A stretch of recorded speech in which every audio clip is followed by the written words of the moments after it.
This is the forest primeval, the murmuring pines and the hemlocks, bearded with moss and in garments green, indistinct in the twilight, stand like druids of eld, with voices sad and prophetic, stand like harpers hoar, with beards that rest on their bosoms.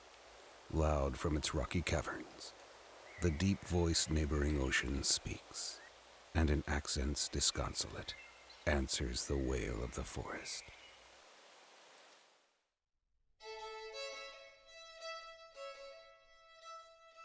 In the epic poem Evangeline, Henry Wadsworth Longfellow painted a vivid picture of the lands that are now known as Maritime Canada.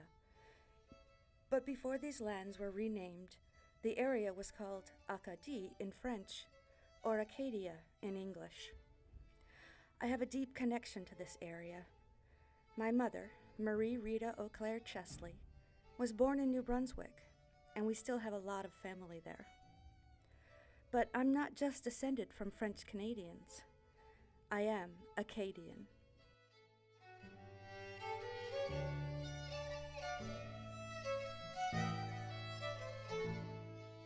In 1605, a small group of French colonists settled in what is present-day Nova Scotia.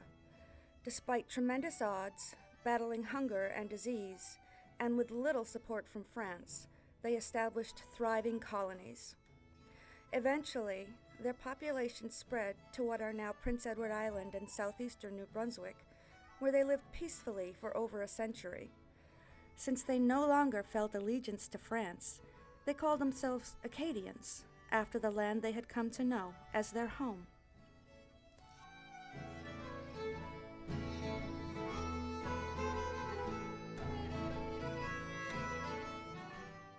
Longfellow's poem tells the fictional story of Evangeline, an Acadian maiden, and her beloved Gabriel, who lived in the quiet village of Grand Pre. The story begins with their betrothal on the eve of a fateful day that will change their destinies forever. The story may be fictitious, but like many dramatic works, it is based on real events.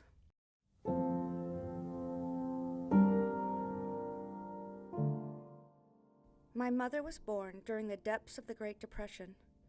Her childhood was difficult, to say the least. She suffered poverty, hunger, and frequent separation from her parents and siblings.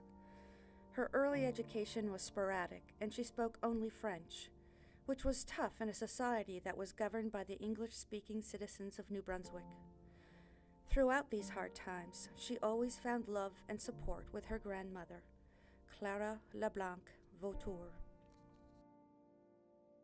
Grandmother, she was an exceptional person, and she was very loving. She had been through a lot.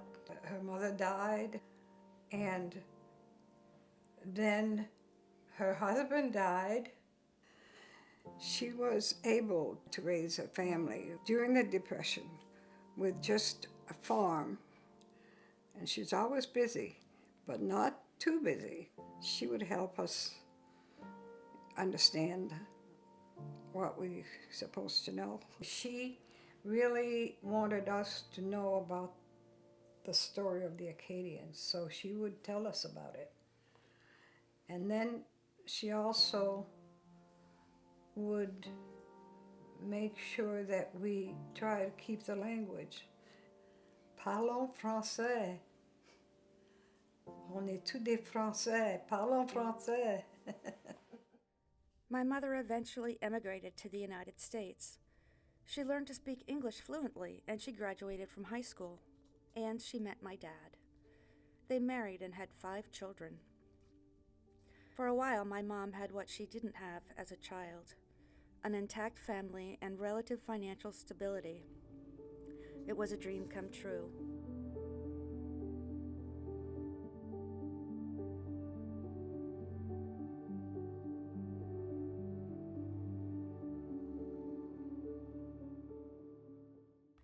The dream ended when my dad died of cancer.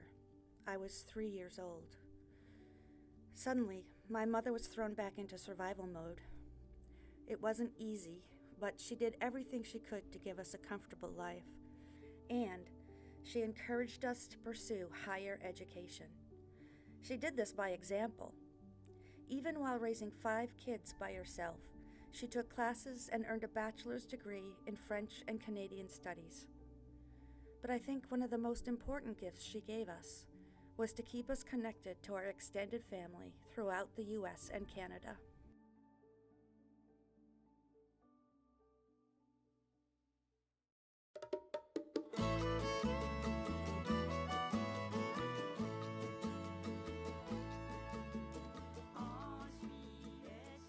When the children were young, I would take them on camping trips to my cousin, and we really enjoy spending time in the summer at the camp near the river, where the St. Louis River.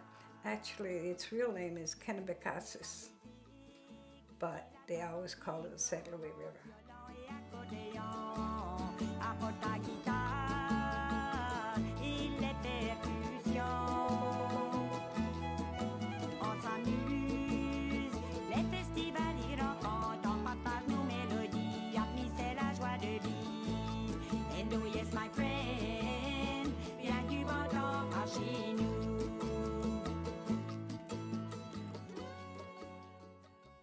Some of my earliest memories are of visiting our extended French-Canadian Acadian family on the eastern coast of New Brunswick.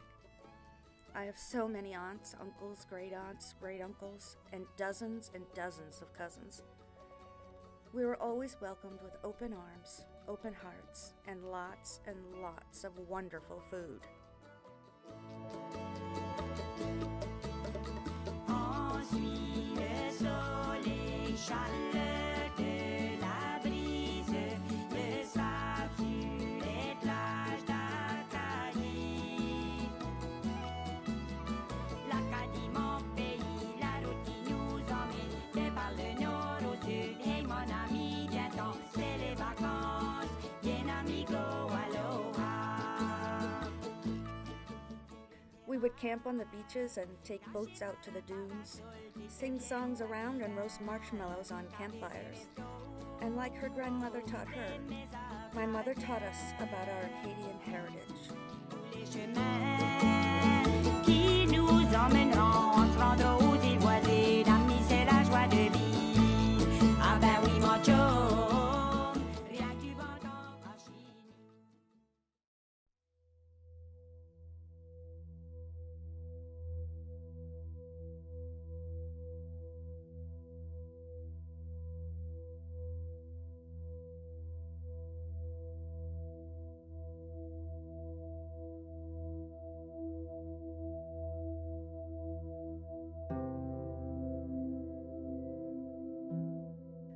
Over the past few years, and especially since the presidential election of 2016, I've been shocked and saddened by the rise of anti-immigration sentiment in the United States. In 2015, when then presidential hopeful Donald Trump announced that undocumented immigrants would be rounded up under a Trump administration, I had a physical reaction. The kind of adrenaline rush you get when you're in a fight or flight situation. At first, I didn't understand why I was so deeply affected, but later, as I was talking to my mom about taking her on a trip to visit our Acadian relatives, it hit me. My ancestors were rounded up and deported. I did take my mother to Canada, not just to visit our relatives, but to make a pilgrimage to the places that my Acadian ancestors built, to walk where they walked, to hear my mom's stories. I wanted to dive deeper into the history of how they lived and how they almost disappeared.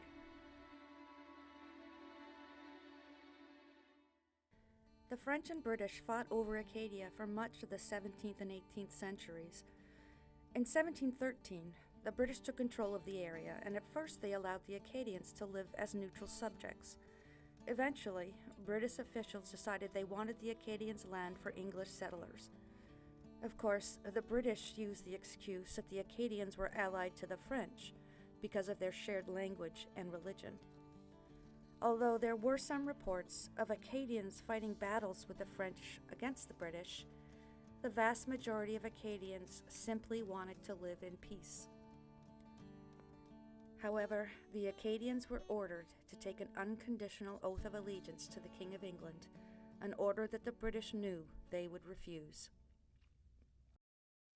On September 5th, 1755, in the village of Grand Pre, all males 10 years of age and older were ordered to the church to receive an important message from the governor of Nova Scotia. It fell to Colonel John Winslow to deliver the fateful news, and Longfellow paraphrased his words in Evangeline. To my natural make and my temper, painful the task as I do, which to you I know must be grievous, yet must I bow and obey, and deliver the will of our monarch, namely that all your lands and dwellings and cattle of all kinds forfeited be to the crown, and that you yourselves from this province be transported to other lands. The men and boys of Grand Pre tried to resist, but when the British troops threatened their families, they had to comply.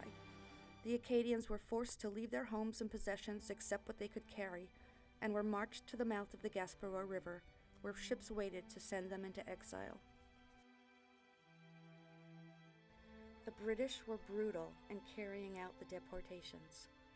Families were split apart, entire communities were destroyed, and their dwellings were burned by the British to prevent them from returning. The Acadians endured horrible conditions aboard ship. Spoiled food, overcrowding, disease, and even shipwrecks led to thousands of deaths.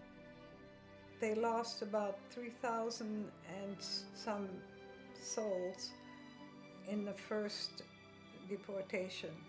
This horrific scene was repeated between 1755 and 1763, until more than 10,000 Acadians were either deported, went into hiding, or left on their own. These formerly prosperous and peaceful people were suddenly homeless and destitute, living far from the land they loved. Many were sent to the British colonies in America, but not all were welcomed by the English settlers there, and so they were sent to Europe and the Caribbean. They referred to the Acadians as les piétons de l'Atlantique. Some journeyed to Louisiana, and we know them today as Cajuns. Speaking of Cajun country, there was at least some resistance to the deportation. It was a man called Joseph Broussard, dit Beausoleil. They called him Beausoleil, but his name was Joseph Broussard. Broussard and his gang harassed the British until 1765, when they hired a boat to take them to Santo Domingue and on to Louisiana. In 1764, the Acadians were allowed to return. Those who did found their former colonies occupied by settlers from New England, and the culture completely anglicized. We have an Acadian writer, of course, Antonin Maillet. One of her books is called Cent Ans dans les Bois, 100 Years in the Woods. So that's when they kind of hid here and there. Some of them did not dare to go to the government and ask them for land, although from 1764 they could do that. The effects of the Acadian expulsions have rippled down through the generations, and their descendants have struggled to regain economic prosperity, as well as retain their culture and language. In 1847, with the publication of Evangeline, A Tale of Acadie, there was a renewed interest in the truth about the Acadian expulsions, and the Acadian people began to reclaim their history. I imagine some people actually believed that Evangeline was real. She was possibly a picture of any young Acadian woman. But she kept the story alive.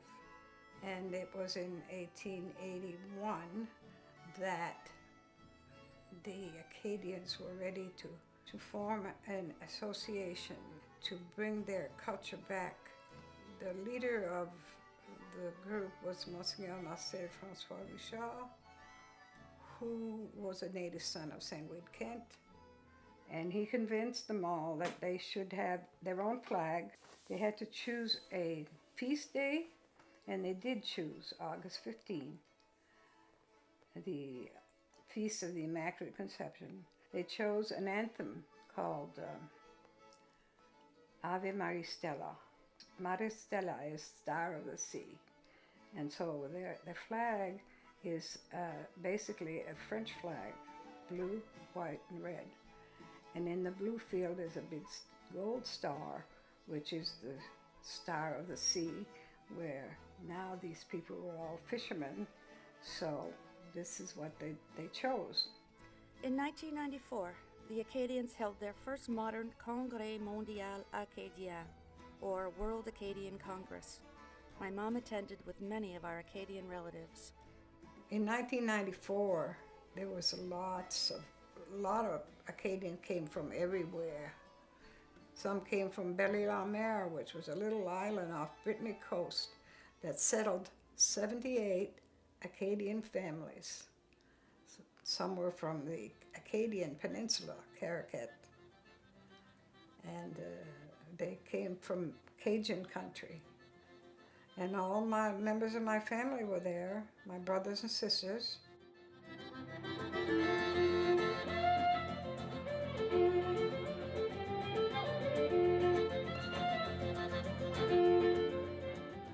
In the summer of 2017, I attended the Acadian Day Festival in Caracat, New Brunswick.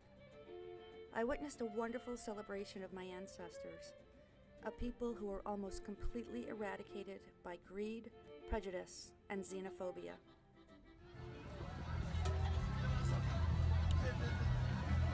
Madame, voulez-vous faire des biscuits? Hein?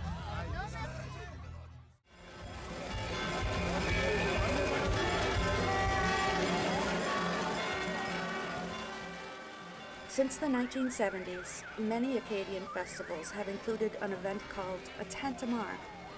The word comes from the Acadian French word meaning din, or noise. During the Tantamar, Acadians marched through the streets with instruments and noisemakers wearing costumes that celebrate their Acadian pride and heritage. It is a loud reminder of the resilience and strength of the Acadian people. We haven't gone away, we're here.